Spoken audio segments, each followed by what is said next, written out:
RMS value of AC, RMS value of AC यही होती है आपकी इफेक्टिव वैल्यू। यही आपकी क्या होती है? Effective value. तो इस इफेक्टिव वैल्यू को कैसे कैलकुलेट करते हैं उसको समझते हैं।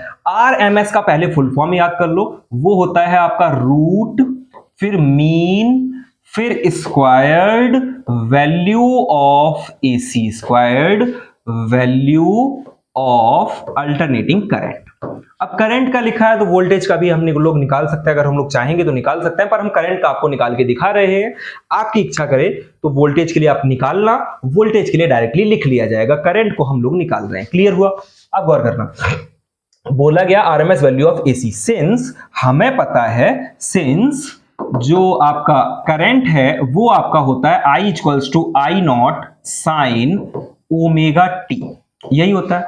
मैं अपनी सहूलियत के लिए थोड़ी सी और डिफिकल्टी बढ़ा दूं, क्योंकि आगे आप जब हायर स्टडीज करोगे तो उसमें हो सकता है इस करंट की वैल्यू +5 के साथ भी दे रखी हो। जो एलसीआर सर्किट आएगा आगे इसी चैप्टर में, तो वहां करंट की वैल्यू +5 के साथ निकलेगी। तो मैं क्या कर रहा हूं आपको कि इसमें ओमेगा टी +5 लिख दे रहा हूं। इसको क्या लिख दे रहा हूं? Omega T +5। आप अगर चाहो तो सिर्फ ओमेगा टी के लिए करोगे तो फिर जैसे पुराना किया वैसा ही सिस्टम फिर से आएगा।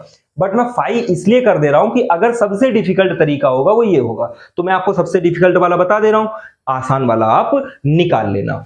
गौर करना, I equals to I naught sine omega t है, फिर लिखा गया है कि इसका निकालना क्या है आपको? Root mean squared value of AC. तो उल्टा चलो, आप पहले क्या करो? करंट का स्क्वायर करो। करंट का क्या करना है आपको? स्क्वायर किया। तो करंट का क्या किया? स्क्वायर किया। स्क्वायर के बाद इसका मीन, मीन का मतलब होता है एवरेज, और एवरेज के बाद इसका क्या निकालना है? अंडर रूट निकालना है। ये होती है आपकी root mean square value of AC, जिसको कहा जाता है IRMS। सिंपल सा क्या रख लो, इसको बोला जाता है IRMS। होती क्या है? Root mean squared value of AC या करंट। क्लियर हुआ? लिखना समझ में आया? अब करना क्या है? यही सेम प्रोसीजर यहां दोहराना है। तो हम लोग क्या करेंगे, इसका क्या करेंगे? सबसे पहले देखना, ध्यान देना, इसका हमें क्या निकालना है? Root mean square value of AC निकालनी। तो रूट हम बाद में निकाल लेंगे, रूट हम क्या करेंगे? बाद में निकाल लेंगे। अभी हाल फिलहाल क्या करते हैं कि अगर हम इसको लिखें ऐसे, तो आई नॉट का square sine square omega t plus 5, इनका क्या निकालना है? अब इनका मीन निकालना है। मीन के लिए ये वाला सिंबल लगा दूं मैं, मीन के लिए ये वाला सिंबल लगा दिया, और इनकी पावर 1/2 होगी, तो ऐसे ऐसे लिख दिया। कोई दिक्कत? कोई दिक्कत इस चीज से? ये सेम यही चीज लिखी, जो ये चीज है वही ये चीज लिखी हुई। अब फर्दर हम किसको सॉल्व करेंगे? पहले इसको सॉल्व करेंगे, उसके बाद ये रूट बाद में लगा लेंगे। तो सिंपल, मैं पहले इसको सॉल्व करने जा रहा हूं। मतलब मैं किस वैल्यू को सॉल्व करूंगा? हमें निकालना है एवरेज ऑफ, सिंपल अभी मैं निकाल रहा हूं average of I square, average of I square निकाल रहा हूं। उसको देखना, आप गौर करना। उसको निकालने के लिए क्या करो? किसी भी फंक्शन का एवरेज निकालने में क्या करते हैं? इंटीग्रेशन करते हैं। इंटीग्रेशन करने में ये आई नॉट कांस्टेंट होगा, तो आई नॉट का स्क्वायर क्या कर लिया हमने? बाहर कर लिया। आई नॉट का स्क्वायर क्या कर लिया? बाहर कर लिया। अंदर जो बचा वो बचा sine square omega T +5, omega T +5, और अपॉन में जो बचा वो क्या बचा आपका? 5, और यहां साथ में क्या? dt, साथ में क्या? dt, और नीचे क्या बचा आपका? dt। इनकी जो लिमिट लिखी थी पिछली बार वैसे ही अभी लिख लो, 0 से t और 0 से t, ये लिमिट्स आप लिख लो। यहां तक समझ में आया?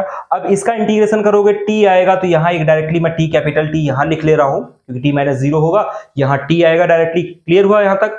अब क्या है? इसको सॉल्व करना है। कभी भी साइन स्क्वायर थीटा कहीं लिखा हुआ है तो डायरेक्टली आप उसको इंटीग्रेट नहीं कर सकते, तो उसके लिए आपके पास एक ट्रिग्नोमेट्रिक आइडेंटिटी है। गौर करना, इधर क्या किया? सिंस हमें सॉल्व करना है किसको? इंटीग्रल ऑफ, हम डायरेक्टली पहले इसको निकाल रहे हैं, integral of sine square omega T +5 को हमें इंटीग्रेट करना है। बाकी जो चीजें हैं उनको अगर हम आगे लिखें, अगर उनको हम आगे लिखें तो हमें मालूम है, इसको हटा दें, उनको हम आगे लिखें तो वो क्या होंगी आपकी? आई नॉट का स्क्वायर अपॉन 2, आई नॉट का स्क्वायर अपॉन, सॉरी 2 नहीं, टी, आई नॉट का स्क्वायर अपॉन टी। यहां तक, यहां गौर कर लेना, आई नॉट का स्क्वायर अपॉन ये क्या?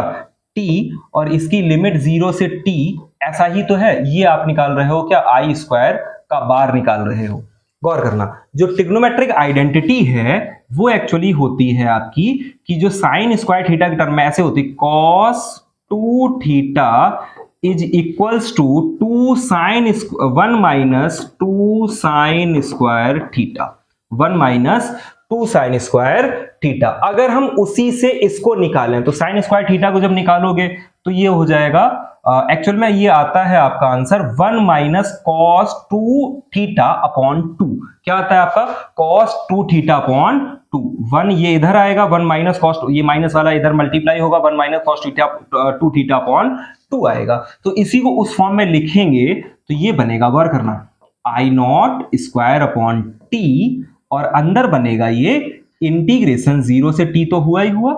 यहां जो बनेगा, ध्यान गौर करना, यहां मैं ऐसे लिखूं इसको कि 1 minus cos 2 omega t plus 5, cos 2 omega t plus 5, और फर्दर अपॉन में क्या 2, और इसको बंद करो पूरे ब्रैकेट को, और इसके साथ में क्या dt। यहां तक बात समझ में आई? इसको आप इग्नोर कर लेना, इसको मैं मिटा दे रहा हूं। ये आइडेंटिटी तो आपको समझ में आ गई ना, ये ऐसे, ठीक है ना? यहां तक बात समझ में आई। अब क्या किया, 1 minus cos 2 omega T upon ये, एक काम करो, इस dt का मल्टीप्लाई कर लेते हैं और ये 2 ऐसे बाहर कर लेते हैं, इस 2 का मल्टीप्लाई कर लेते हैं और ये dt का भी मल्टीप्लाई कर लेते हैं। देखो ना, ओपन करते हैं इसको, तो आई नॉट स्क्वायर अपॉन टी, और ये आ जाएगा आपका इंटीग्रेशन, ऐसे बड़ा सा ब्रैकेट लगाते हैं, इंटीग्रेशन ऑफ 1 अपॉन 2 को बाहर करो, यहां बचेगा सिर्फ क्या dt, लिमिट कहां से कहां 0 से t, और माइनस दूसरा टर्म बचेगा 1 अपॉन 2, तो इसमें भी बचेगा भाई, 2 का डिवाइड है तो 1 अपॉन 2 इसमें भी बचेगा आपका, ये पूरा होल मल्टीप्लाई यहां है, और यहां इंटीग्रेशन होगा cos 2 omega t plus 5, omega t plus 5, और साथ में क्या dt, और लिमिट कहां से कहां 0 से लेके t तक। यहां तक कोई कंफ्यूजन हो तो फिर से वीडियो को वापस करना और देखना, यहां पे कोई दिक्कत वाली बात यहां तक नहीं है। फिर क्या करोगे, अगर आप इसको सॉल्व करो, dt का इंटीग्रेशन क्या आएगा t, ये 2 बाहर आ जाएगा, ये 2 क्या आ जाएगा बाहर आ जाएगा। तो अगर आप गौर करो तो ये 1/2 पूरा भी बाहर कर सकते हैं, यहां भी 1/2 है, यहां भी 1/2 है। तो इसको अगर आप सॉल्व करोगे तो पहला फंक्शन जो बचेगा वो बचेगा I naught square upon 2 into t, I naught square upon 2 into t, और इसका जो इंटीग्रेशन होके आया होगा ये आया होगा आपका टी, ये क्या आया होगा आपका टी, माइनस फिर से यही पूरा फिर से लिखें, I naught square upon 2, I naught square upon 2 into t, I naught square upon 2 into t. यहां तक बात समझ में आई? अब हमें इंटीग्रेशन करना है cos 2 ओमेगा टी प्लस 5 का। cos ओमेगा टी का इंटीग्रेशन क्या होगा sin ओमेगा टी, और ओमेगा टी का क्या आ जाएगा ओमेगा 2 ओमेगा नीचे आ जाएगा, तो इसका इंटीग्रेशन जो बनेगा वो बनेगा sin 2 omega t plus 5 upon 2 omega, sine 2 omega t plus 5 upon 2 omega. Generally वैसे तो आपको ये याद रख लेना चाहिए कि ये साइन का फंक्शन, ये कॉस का फंक्शन लिखा हुआ है, और हमने आपको शुरुआत में बताया कि कॉस ओमेगा टी होगा या कॉस थीटा जो भी होगा, कॉस थीटा की वैल्यू हमेशा क्या आएगी, एक एवरेज क्या आएगा हमेशा 0 से t के लिए वो 0 ही आएगा। पर इसको फिर भी हम फर्दर सॉल्व करते हैं और समझ लेते हैं एकदम क्लियर, 0 से लेके कहां तक t तक, कहीं हो सकता है मैं गलत बता रहा हूं पहले वाला। अब गौर करना, अब क्या करोगे आप, इस t की वैल्यू रखोगे, गौर करना इस चीज को, ये तो अलग चीज बन गई, ये अलग बन गया। अगर इसको आप सॉल्व करोगे तो यहां से आएगा ये cos 2 omega capital T plus 5, और इधर ये 2 ओमेगा भी बाहर कर लो, 2 ओमेगा की जगह ये 4 ओमेगा हो जाएगा। तो इसको अगले पेज पे लिखते हैं, इसको अगले पेज पे पूरा लिखते हैं, गौर करना। ये यहां तक बन चुका है कि आई स्क्वायर का जो बार है वो आ गया है आपका आई नॉट स्क्वायर अपॉन टी से टी कट गया होगा कि नहीं, ये टी से टी कट गया होगा, ये यहां तक 2 बचा होगा, और माइनस हुआ होगा आपका क्या I naught square upon 2t, I naught square upon 2t, I naught square upon 2t, और फर्दर इस चीज को अगर हम गौर करें तो sine 2 omega t plus 5 upon 2 omega है ना, तो यहां से 2 ओमेगा और बाहर कर लिया, 2 ओमेगा जो नीचे वाला है उसको बाहर कर लिया। अब upper limit minus lower limit रखेंगे, तो जैसे ही t रखोगे इस जगह तो ये बनेगा 2 ओमेगा टी प्लस 5, क्या बनेगा 2 के साथ 2 ओमेगा टी प्लस 5। तो देखना इसको लिखेंगे साइन 2 साइन 2 बाहर करेंगे 2 omega T, capital T, omega t plus five, और ये तो एक तरफ की रख गई। अब लोअर लिमिट रखेंगे, लोअर लिमिट रखेंगे तो क्या होगा, ओमेगा टी की जगह यहां क्या आएगा, 0 आएगा, ये 2 फाइव बचेगा, साइन 2 फाइव। तो यहां क्या बनेगा, माइनस साइन 2 फाइव। कोई दिक्कत इस बात से, यहां तक कोई समस्या हो तो बताओ। अब क्या करोगे आप, ओमेगा टी को फर्दर वही 2 पाई के टर्म में लिखोगे तो यहां 4 पाई बनेगा, बनेगा क्या 4 पाई। तो ये फर्दर क्या है, I naught square upon 2 minus I naught square upon 4 omega t, 2 से 2 मल्टीप्लाई कर लिया। इधर गौर करना, ये बनेगा साइन 4 पाई, क्योंकि ओमेगा टी किसके बराबर, 2 पाई के बराबर, पिछला करके दिखाया है वीडियो में, आपको पता होगा, प्लस 5, 4 पाई प्लस कितना 5 माइनस, और यहां 2 5, सॉरी अंदर जब 2 का मल्टीप्लाई होगा तो ये 4 पाई होगा, ये क्या 2 pi minus sign 2 5।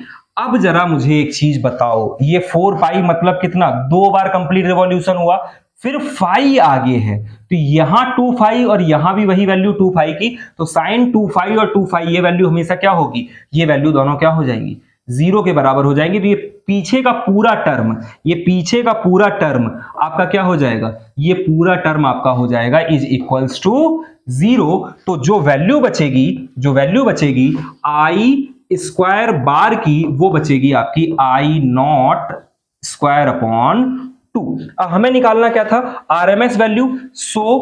So I R M S की वैल्यू बात करें, आई आर एम एस, तो अब इसका क्या रूट और निकालेंगे, अब इसका क्या निकालेंगे, रूट निकालेंगे, क्योंकि आई आर एम एस होता क्या है, रूट फिर mean square value of AC, root mean square value of AC. तो अभी तक ये आई स्क्वायर पता है, ये वाला देखो गौर करो, ये पता है, इसके ऊपर रूट लगाएंगे तो वैसे ही क्या हो जाएगा, ये आई नॉट बचेगा अकेला और यहां बचेगा रूट 2, तो ये हो जाएगा आपका आई नॉट अपॉन रूट 2। तो आई आर एम एस की वैल्यू कितनी आई, I R M S equals to आया आई नॉट अपॉन रूट 2। इसी को फर्दर ऐसे यहां अलग लिखते हैं, तो I R M S value बराबर याद कर लोगे आई नॉट अपॉन रूट 2। और सिमिलरली अगर आपको बताना हो तो आप बता दोगे कि वी आर एम एस जो होता है, similarly V R M S equals to होता है V naught upon root 2, V naught upon root 2। अब कोई भी वैल्यू है 1 अपॉन 1.41 अगर आप करोगे, सिंस 1 अपॉन 1.41 करोगे आप, तो ये आता है 0.707। ये कितना आता है, 707। तो और बुक्स में ऐसे लिखा होता है कि IRMS जो होती है वो होती है आपकी 0.0707 आई नॉट के बराबर। ऐसे ही VRMS की बात करी जाए तो ये होती है आपकी 0.707 इंटू वी नॉट के बराबर होती है। तो ये आपको वैल्यूज को याद रख लेना चाहिए। अब एक छोटा सा क्वेश्चन और करा दूं आपको कि IRMS और VRMS की क्वेश्चन क्या करा दूं, आपके नॉलेज के लिए ही होगा कि जैसे अपने घर में क्वेश्चन ऐसे है, आप खुद निकाल के कमेंट करना। ये सभी लोग जो लोग यहाँ इस वीडियो तक देखते देखते आ ही गए, वैसे तो आप लोग देखते नहीं उतना, पर अगर आप यहां तक आ गए तो मुझे इसका आंसर जरूर बताना। जैसे कि अपने घर में जो सप्लाई आती है वो 220 वोल्ट की आती है, अपने घर में जो सप्लाई आती है वो कितनी आती है, 220 वोल्ट की। ये हम यूज कर पाते हैं, ये होती है अपनी VRMS वैल्यू। ये आपकी अपनी क्या होती है, VRMS वैल्यू। तो क्या आप मुझे पीक वैल्यू बता सकते हो? पीक वैल्यू को ही क्या बोलते हैं, V नॉट बोलते हैं। तो क्या मुझे आप V नॉट फाइंड करके बता सकते हो? सिंपल सा काम होगा, फॉर्मूला आपका यूज होगा V equals to V naught upon root 2। तो ये जो V लिखा है एक्चुअल में ये VRMS वैल्यू ही होती है। ये क्या होती है आपकी VRMS वैल्यू, जिसको हम यूज करते हैं। तो आप क्या करोगे, इसमें मल्टीप्लाई करोगे रूट 2 का, फिर जो वैल्यू आएगी उसका आंसर आप पॉज कर लोगे तो आंसर मैं बता दूं लगभग आएगा आपका 311.2 वोल्ट। आप सॉल्व करोगे तो सिंपल सा कुछ नहीं सॉल्व करने में, 220 इंटू रूट 2 करना है आपको और ये वैल्यू आ जाएगी आपकी VRMS वैल्यू, जो हमारे घरों में यूज होती है, जो हमारे घरों में सप्लाई आती है। अब जैसे एक वो गाना है लगे 440 वोल्ट वाला, तो मुझे ये बताओ कि अगर 440 वोल्ट का झटका लग रहा है, अगर आपको आंसर कमेंट करना है आपको ये बात, अगर 440 वोल्ट का झटका लग रहा है, मींस अगर ये VRMS वैल्यू है, अगर ये आपकी VRMS वैल्यू है, तो V नॉट क्या होगा, कमेंट करना सभी लोग। अगर कमेंट कर दिया तो अच्छी बात है। पढ़ते रहो, मेहनत करते रहो, जहां ना समझ में आए वहां पूछो, और चैनल को शेयर करो, सब्सक्राइब करो। Thank you.